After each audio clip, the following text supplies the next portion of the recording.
하나님의 말씀은 사도행전 26장 24절에서 29절 말씀입니다. 바울이 이같이 변명하매 베스도가 크게 소리하여 가로되 바울아 내가 미쳤도다.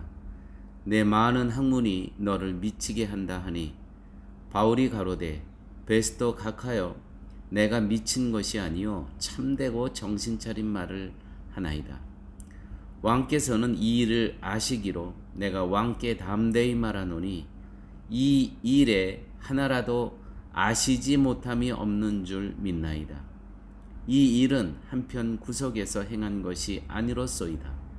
아그리빠 왕이여 선지자를 믿으시나이까? 믿으시는 줄 아나이다. 아그리빠가 바울더러 이르되 내가 적은 말로 나를 권하여 그리스도인이 되게 하려 하는도다. 바울이 가로되 말이 적으나 많으나 당신뿐 아니라 오늘 내 말을 듣는 모든 사람도 다 이렇게 결박한 것 외에는 나와 같이 되기를 하나님께 원하노이다 하니라. 사도 바울은 아그리빠 왕 앞에서도 담대히 자신이 살아날 그러한 변명을 하는 것이 아니고 이러한 상황 가운데서도 그리스도의 죽으심과 그리스도의 부활하심을 그는 담대히 전했습니다. 이제 그와 같은 사도 바울의 그 설교를 듣고 베스도 로마 총독도 대로했고 또 아그리빠 왕도 정말 대로했습니다. 자, 교회 여러분, 신앙은 불편함은 있어도 부러움은 없는 것입니다.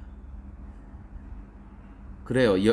신앙은 있지만은 우리가 신앙을 지키며 살아가지만 여러 가지 불편함은 있죠. 신앙을 지키기 위해서. 그러나 부러움은 없습니다. 왜냐하면 그 신앙 자체가 영원한 것이기 때문에 그렇습니다. 그런데 영생을 얻었다고 하면서도 신앙인이라 하면서도 돈 있는 사람이 부럽고 또 그 앞에서 서면 자신이 초라함을 느낀다면 과연 그가 소유한 영생은 무엇입니까? 여러분 어떠십니까? 부러운 것이 있습니까? 불편한 거는 있을 수 있어요.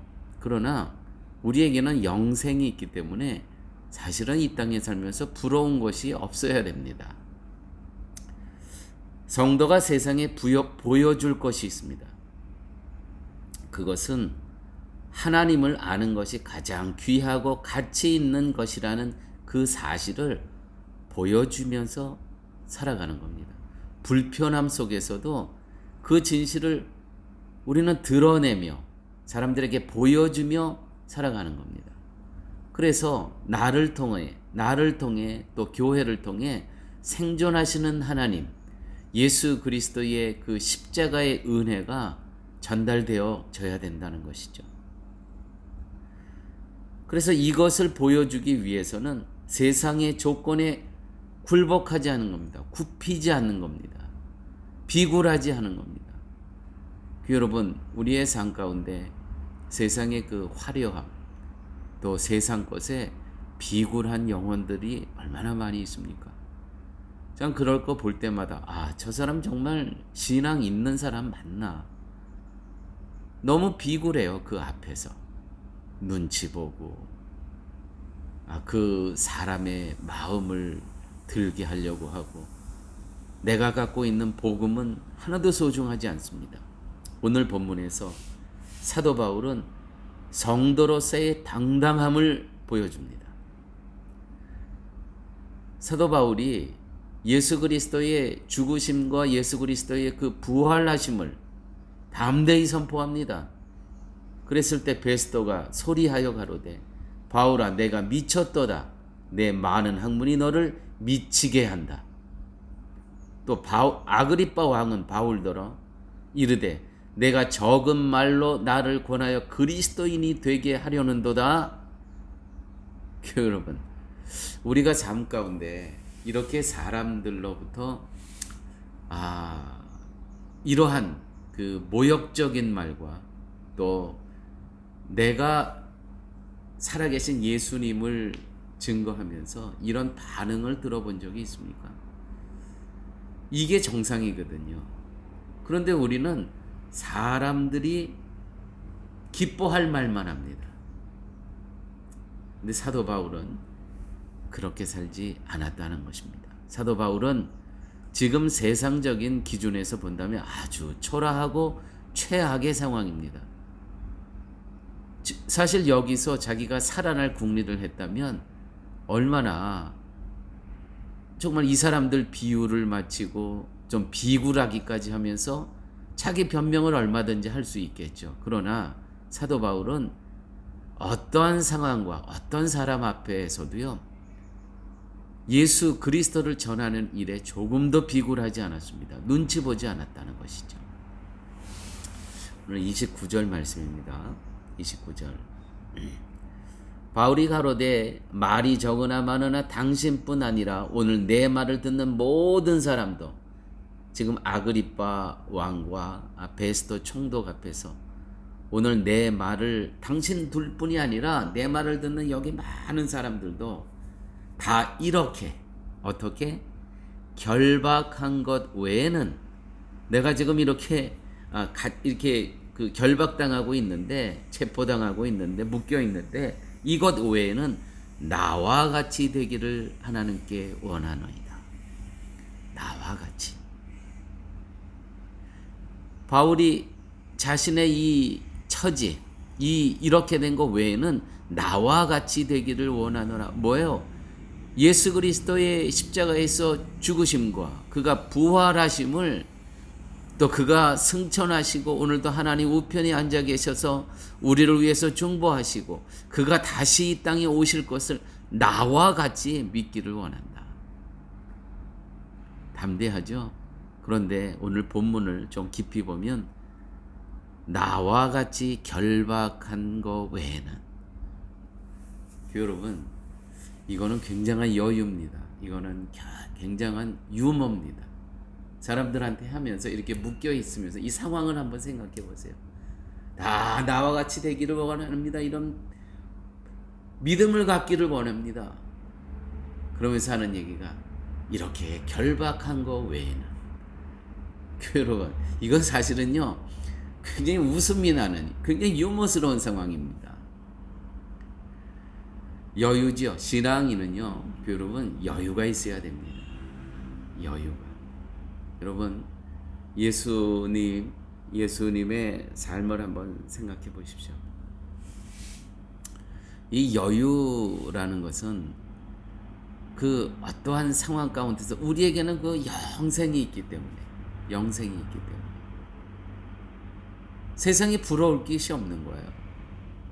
부러울 것이 없는 사람이 그러면 이 땅을 살면서 늘 초라하고 초조하고 근심 걱정의 얼굴로 살겠습니까? 그 삶에 여유가 있다는 것이죠. 저는 오늘 이 사도 바울 이 본문을 읽으면서 참 이 부분이 너무 멋져요. 이렇게 영생을, 복음을 선포하는 거면서 아마 이때 사도 바울의 그 입가에 웃음이 번졌을 것 같아요. 이렇게 결박한 거 외에는 다 나와 같이 되기를 원하노라. 이 여유, 이 유머. 그렇습니다. 여러분, 우리 자꾸 예수님 생각하면 할 때 십자가에서 고난당하시는 예수님만 생각하고, 또 십자가에 달리기 전에 채찍에 맞는 예수님만 생각해요. 아닙니다. 예수님께서는요, 부활하신 예수님을 생각하셔요. 모든 걸 다 승리하신 그분, 모든 걸 다 승리하신 그분의 모습이 어떻겠습니까?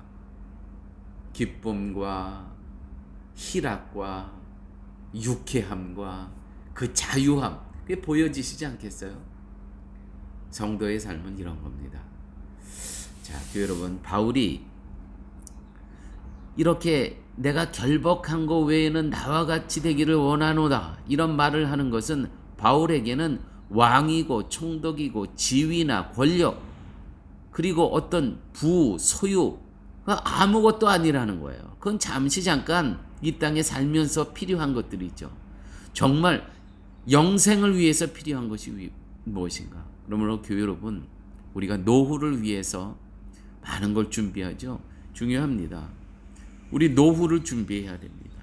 그러나 사후를 준비하는 사람은 정말 영적인 사람입니다. 그것들이 인생의 행복이 아니라, 다시 말해서 지위나 권력, 부, 소유, 눈에 보이는 그것들이 인생의 행복이 아니라 내가 만난 예수님을 만나는 것, 그와 함께 사귐을 갖는 것, 이것이 참된 행복이고 가치임을 지금 이 재판 이 자리에서도 사대 바울은 담대해야 돼. 어떻게? 여유와 유머스럽게 이렇게 하고 있다는 것이죠. 왜요? 그에게 영생이 있기 때문에. 여러분, 세상에 있는 것은 잠시 후면 다 지나갈 것들입니다. 자, 이와 같은 생각을 갖고 살아가는 것, 영성의 시작입니다. 세상에 지금 있는 것들은 잠시 후면 다 사라질 것들이다. 영성의 시작입니다. 이러한 세상에서 참되고 영원한 것을 얻었다면 그것은 전부를 얻은 거 아니겠습니까? 천하를 얻는데 해도 생명을 잃으면 그건 무슨 소용이 있겠습니까? 그런데 우리는 생명을 얻은 자랍니다. 생명을 얻은 자. 그러니까 세상에 불편하지만 부러울 것은 없는 존재죠.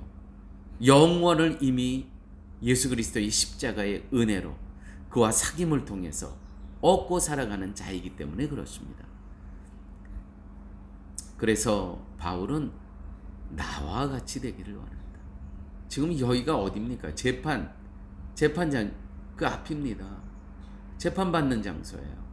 여기 왕이 있고 아그리파 분봉왕 왕이 있고 로마 총독이 있고, 자기가 어떻게 얘기하는 변명하느냐에 따라서 변론하느냐에 따라 자기는 풀려날 수도 있는데 자기에게 한마디도 안 합니다. 오직 예수 그리스도.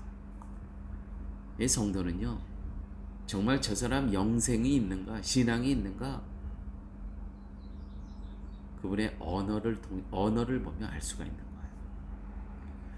바울의 말을 우리가 할 수 있어야 합니다. 누구 앞에서든 할 수 있는 이러한 고백이 되어야 합니다.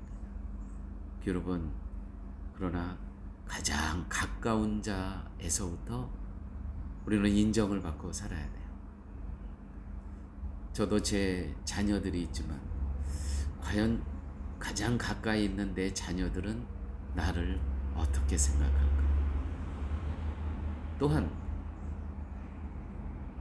가장 가까이 있는 아내, 과연 가장 가까이 있는 아내에게 나는 영생을 이미 소유한 자로서 여유와 유머와 담대함이 나에게 과연 비춰지고 있는가? 누구에게?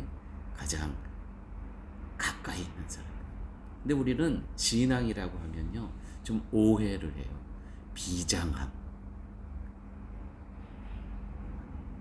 비장함도 필요하죠. 그러나 동시에 영생을 소유했기 때문에 어떤 상황 가운데서도 우리는 여유와 유머를 잃으면 안 돼요. 그건 반쪽만 있는 거예요. 그건 아직도 그 영생이 무엇인가 불었기 때문에 이게 사나워지는 것, 또 초조해지고 또 내가 초라해지는 것, 그거는 내가 뭔가 아직도 세상이 무섭고 세상이 아직 부럽다고 그런 느낌이 아직도 내 안에 있다는 것을 간접 증명하는 겁니다. 비장함 필요합니다. 담대함. 동시에 어떤 상황 가운데서도 여유와 유머. 이게 정말 영생을 소유한 자의 모습이죠. 사도 바울이 바로 그런 모습이었다는 겁니다. 누구라 할지라도 예수를 믿지 않는 사람이 있다면 가장 불쌍한 사람으로 여기면서 담대히 이 생명의 복음을 전할 수 있는 그 삶의 자세. 그럴 때 예수님을 모르는 자에게 당신도 나와 같이 되기를 원한다. 이렇게 담대하게 말하며 살아갈 수 있는 우리 실만한 물가 성도님들 되시기를 예수님의 이름으로 축원드립니다. 아버지 하나님 고맙습니다. 오늘도 생명의 광야지만 광야의 만나를 저희들에게 허락하여 주심을 아버지 하나님 감사합니다. 비장함과 담대함으로 살되 영생을 가진 자로서 여유와 유머를 잃지 않는 저희의 삶 되게 하여 주옵소서. 모든 말씀 예수님 이름으로 기도드렸습니다. 아멘.